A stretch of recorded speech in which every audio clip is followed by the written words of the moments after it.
जिले में, ये कतई बिल्कुल हम इसके खिलाफ हैं। यानी कि मजदूर की तनख्वाह पहले ही कम है, कानून का उल्लंघन पहले ही है, ऊपर से यदि वो अपनी बात कहे, अपने हक की बात कहे, तो गुंडों का गठजोड़ और पुलिस के कर्मचारियों का गठजोड़, उसका भी उसे मुकाबला करना। अपनी उसकी खुद की जिंदगी की तकलीफें क्या कम है? उसकी तनख्वाह पहले से ही इन्होंने मिनिमम वेज फैक्ट्री वाले नहीं देते, ऊपर से ठेकेदार, वो भी गैर कानूनी, वो भी गुंडा। तो ये हमारी मांग है, और मांग नहीं है, देश का कानून है, और देश के कानून के हिसाब से यदि आप कार्रवाई नहीं करोगे तो हमें इसमें बड़ा स्टेप उठाना पड़ेगा। और फिर ये मत कहना क्योंकि हमने काफी वक्त इसमें दिया, और इतना वक्त देने के बावजूद भी हमें यहां धरने के रूप में आना पड़ा। मेरी परसों भी एडीसीपी साहब से बात हुई थी, हमने उनसे फिर कही, लेकिन कोई पुलिस की ओर से, शायद पुलिस को ये लग रहा हो कि ये बात ऐसे ही खत्म हो जाएगी, तो ये बात ऐसे खत्म होने वाली नहीं है, बिल्कुल भी खत्म नहीं होने वाली है। ये हम इस बात पे, यदि आपने गुंडों के खिलाफ कार्रवाई नहीं करी और उस गुंडे का यदि आपने लाइसेंस रद्द नहीं किया और उस पुलिस वाले का सस्पेंशन आपने नहीं किया, तो ये आंदोलन बहुत बड़े रूप में चलेगा।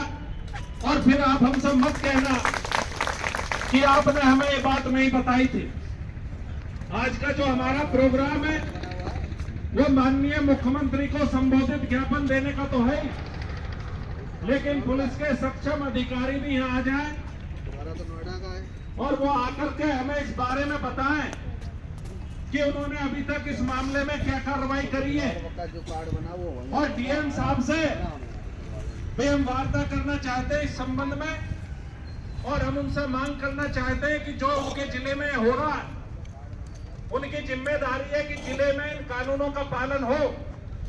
तो हम उनसे पूछेंगे कि इन कानूनों का पालन क्यों नहीं हो रहा, क्यों ऐसे ठेकेदारों को आपने लाइसेंस दिए।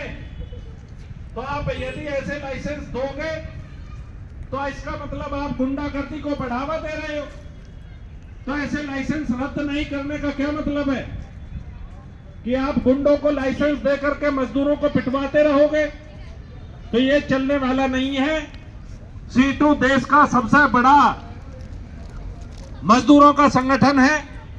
ऑल इंडिया किसान सभा देश का सबसे बड़ा किसान संगठन है, और हमारी इस जिले में भी बहुत ज्यादा क्षमता है। और यदि हमारी बात पे अमल नहीं होता तो पक्के तौर पे हम अगली बड़ी कार्रवाई में जाने वाले हैं। इंकलाब जिंदाबाद, मजदूर एकता जिंदाबाद, किसान सभा जिंदाबाद।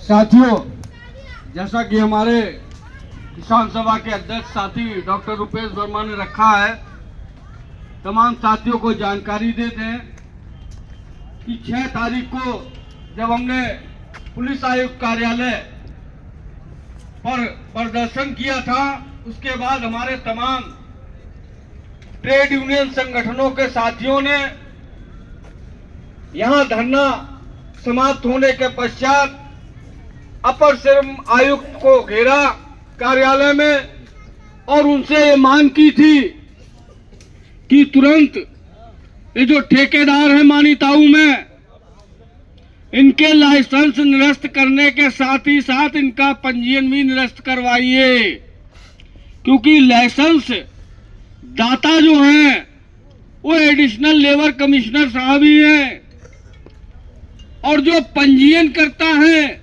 वो प्रदेश के लेबर कमिश्नर श्रम आयुक्त हैं।